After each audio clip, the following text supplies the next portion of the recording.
Hello, welcome back to my channel twins Janvi Vaidehi. Hi, मैं हूँ सारिका। तो आज मैं आपके साथ मेरा ट्विंस प्रेगनेंसी एक्सपीरियंस शेयर करने वाली हूँ। तो मेरी जर्नी स्टार्ट होती है 2018 में। पहले मैं बता दूँ, मेरी जो डिलीवरी हुई थी तो वो 36 वीक्स में हुई थी। और मेरा जो दोनों बेबी का वेट था वो प्रॉपर था, तो उनको NICU की ज़रूरत नहीं पड़ी थी। और वो डायम्यूनेटिक डायकोरियनिक थे, मतलब वो दोनों के अलग सैक थे, तो उसकी वजह से मुझे कोई ज़्यादा प्रॉब्लम नहीं हुई। तो चलते हैं 2018 में। नवंबर 2018 में मेरा पीरियड्स मिस हुआ, तो मैंने होम प्रेगनेंसी टेस्ट किया था, तो जो कि पॉजिटिव आया। तो मैं बहुत खुश हो गई। मैंने अपने गायनेक से कांटेक्ट किया, तो उसने मुझे कंफर्मेशन के लिए HCG ब्लड टेस्ट बोला। तो वो HCG ब्लड टेस्ट रिपोर्ट भी पॉजिटिव आया। तो उसमें जो वैल्यू थी वो बहुत ज़्यादा थी, एज पर वो बहुत ज़्यादा थी वो, इसलिए मैं थोड़ा डर गई। तो ऐसे कैसे हुआ, वो बहुत ज़्यादा दिखा रहा था HCG वैल्यू। फिर मैंने डॉक्टर से कांटेक्ट किया, तो उसने मुझे सोनोग्राफी स्कैन बोला। ये प्रेगनेंसी मेरे लिए बहुत स्पेशल थी, क्योंकि पिछली 2 बार मेरे 2 मिसकैरेज हुए थे, तो ये इस बार मैं बहुत खुश थी। तो मैंने 6 वीक्स में पहला स्कैन किया। वो तो बहुत शॉकिंग था क्योंकि वो स्कैन में 2 हार्ट बीट दिखे, वो तो बहुत शॉकिंग था। मैंने अपनी गायनेक से कांटेक्ट किया। पिछले 2 बार मिसकैरेज होने की वजह से इस बार मुझे प्रॉपर ट्रीटमेंट लेना था, इसलिए मैंने अपनी गायनेक से कांटेक्ट किया। उनको सोनोग्राफी रिपोर्ट दिखाया, वो ट्विंस प्रेगनेंसी बोला। तो उन्होंने ट्विंस प्रेगनेंसी के रिस्क बताए, हाई BP, शुगर ऐसे हो जाता है, और प्रीटर्म लेबर भी, मतलब समय से पहले डिलीवरी हो जाती है। लेकिन मैंने मन में अपनी सोच लिया था कि ये ट्विन प्रेगनेंसी है, तो मुझे ये अच्छे से कंप्लीट करनी ही है। तो उसी टाइम पे मुझे नौशिया वोमिटिंग बहुत ज़्यादा हो रहा था, और कुछ भी खाने में ऐसे रुचि नहीं लग रही थी। फिर डॉक्टर ने वो टैबलेट्स दी थी, लेकिन उससे कुछ फ़र्क नहीं पड़ा।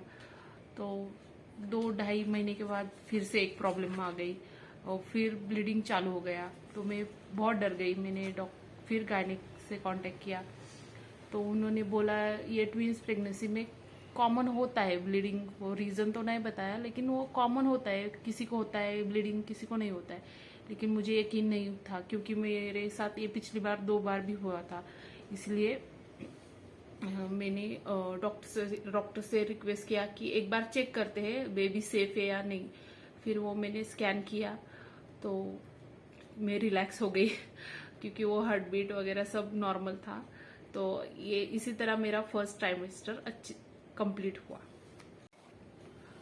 अगेन 3 महीने कंप्लीट होने के बाद मुझे थोड़ा रिलैक्स हुआ। अभी तक मेरा वोमिटिंग कम नहीं हो रहा था। फिर चौथा महीना स्टार्ट होने से होते होते थोड़ा कम हो गया, और चौथे महीने में पूरा ही बंद हो गया। वोमिटिंग, नौशिया पूरा कम हो गया। फर्स्ट ट्राइमेस्टर कंप्लीट होने के बाद डॉक्टर ने कुछ ब्लड टेस्ट बोले थे, थायराइड और नॉर्मल हीमोग्लोबिन वगैरह वो सब चेक किया। तो उसमें थायराइड डिटेक्ट हुआ। कम था, लेकिन वो प्रेगनेंसी में हो जाता है, किसी को होता है किसी को नहीं है। तो थायराइड डिटेक्ट हो गया, तो उसका भी टैबलेट चालू किया। चौथे महीने में पूरा नौशिया वोमिटिंग ख़त्म हो गया, एनोमली स्कैन भी हो गया। तो ऐसे स्मूथ जा रहा था सब।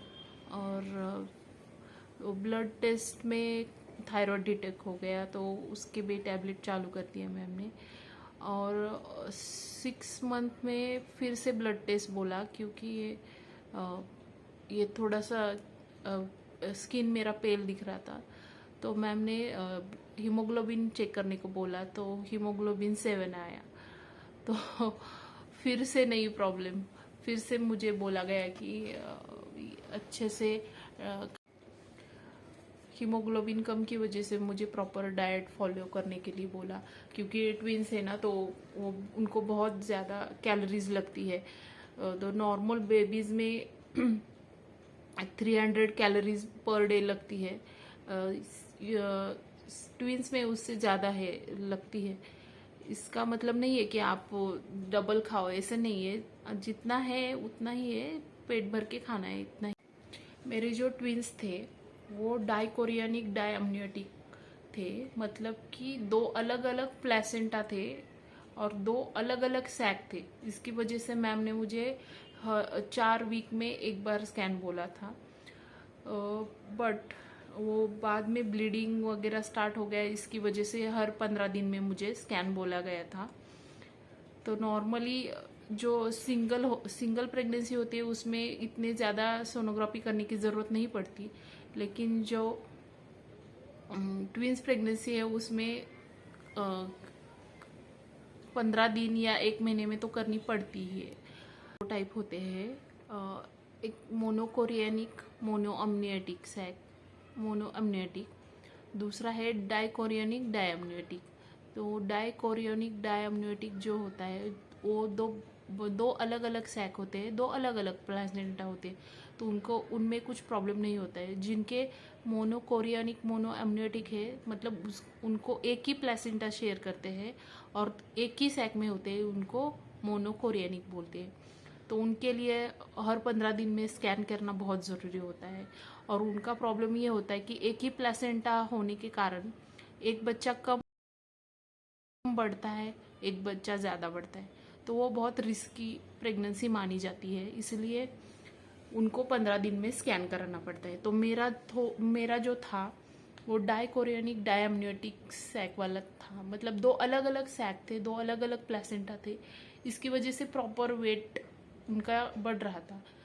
इसकी वजह से कोई प्रॉब्लम नहीं हो रही थी। लेकिन जैसे ही 6 महीने हो गए उसमें मेरे हीमोग्लोबिन था 7, तो मैम ने अच्छे से प्रॉपर डाइट फॉलो करने के लिए बोला, और तो हीमोग्लोबिन बढ़ गया, और कुछ ब्लड सप्लीमेंट्स भी लिए थे, और आयरन टैबलेट थे, कैल्शियम टैबलेट थे, बहुत सारी मेडिसिन थे। और फिर 7 मंथ में फिर से ब्लड टेस्ट किया, तो उसमें शुगर बढ़ रहा था, तो वो फिर से नया प्रॉब्लम आ गया था। और मैम ने फिर से वॉकिंग के लिए और एक्सरसाइज के लिए बोला। फिर मैंने वो वॉकिंग और एक्सरसाइज की मदद से वो शुगर कम हो गया। तो सेकेंड ट्राइमेस्टर भी ऐसे ही कंप्लीट हो गया। अभी तक 7 मंथ सेकेंड ट्राइमेस्टर कंप्लीट हो गया था। अभी लास्ट ट्राइमेस्टर, 3rd ट्राइमेस्टर में एंटर किया था। तो मुझे बहुत ज़्यादा प्रॉब्लम हो रही थी, शॉर्टनेस ऑफ ब्रेथ हो रहा था, मतलब सांस लेने में प्रॉब्लम हो रही थी, पैर भी सूज रहे थे, वैसे थकान भी हो रही थी। तो मैंने गायनेक से कांटेक्ट किया, तो वो बोले ये तो ट्विंस प्रेगनेंसी में हो जाता है, क्योंकि 2 बच्चे हैं तो वेट भी बढ़ रहा है, इसके वजह से हो रहा है। तो फिर मैंने एक्सरसाइज किया, वॉकिंग किया, तो थोड़ा कम हो गया। अगर आपको प्रेगनेंसी में शुगर हो जाता है तो बाद में भी शुगर की प्रॉब्लम हो सकती है, इसलिए प्रेगनेंसी में शुगर आपको कंट्रोल में ही रखना चाहिए। इसलिए मैंने वॉकिंग और एक्सरसाइज की मदद से वो शुगर कंट्रोल में किया था। तो 7वां महीना कंप्लीट हो गया। 8वें महीने में फिर से स्कैन वगैरह चल रहा था, सब बेबी वेट वगैरह नॉर्मल चल रहा था। तो 8वें महीने के स्कैन में दिखा रहा था कि एक बच्चे के गले में नाल ऐसे अटक गई है। तो वो फिर से नया टेंशन। तो मैंने गायनेक से कांटेक्ट किया, तो गायनेक ने बोला ये तो हो जाता है कई कई बेबीज़ में, तो वो थोड़े दिन में वो निकल जाएगा। और दूसरा बेबी का तो नॉर्मल था। बाद में ब्लड टेस्ट बोला, तो वो ब्लड टेस्ट भी हीमोग्लोबिन अच्छे से बढ़ गया था, अब सब नॉर्मल था। 8 मंथ कंप्लीट हो गया, 9th स्टार्ट हो गया, 9th मंथ स्टार्ट हो गया। और मैम ने 7th मंथ में ही बताया था कि सी सेक्शन करना पड़ेगा, क्योंकि एक बच्चा पैर से था और एक ऐसे हॉरिजॉन्टल था, तो इस केस में सीजर ही करना पड़ेगा। तो आप 9वां महीना स्टार्ट होते ही आप बताओ, स्कैन करो। 9 महीने कंप्लीट हो चुके थे और 10 दिन हो चुके थे। तो मैम ने बोला कि आप बोल दो कौन सा डेट चाहिए आपको, उसी दिन हम सी सेक्शन करने वाले हैं। तो हमने अपने कंफर्ट के हिसाब से सब मुहूर्त वगैरह निकाल के डेट बताया और उस दिन सी सेक्शन हो गया और मेरे बेबीज बाहर आ गए। वो दिन मेरे लिए बहुत स्पेशल था। ट्विंस प्रेगनेंसी जब आपको पता चलता है आपके ट्विंस है तो प्लीज़ से घबराइए मत। Stay calm and focus on your health. Diet exercise का अच्छे से ध्यान रखिए तो आपकी जर्नी बहुत सी स्मूथ होगी, आपको कोई प्रॉब्लम नहीं होगी। आपको ट्विंस जर्नी के बारे में और बहुत कुछ जानना है तो प्लीज़ कमेंट कीजिए। मैं अपना blood reports and sonography reports के लिए अलग से वीडियो बनाऊंगी। आपको मेरा वीडियो कैसे लगा, अच्छा लगा तो लाइक कीजिए, शेयर कीजिए और सब्सक्राइब कीजिए। Thank you.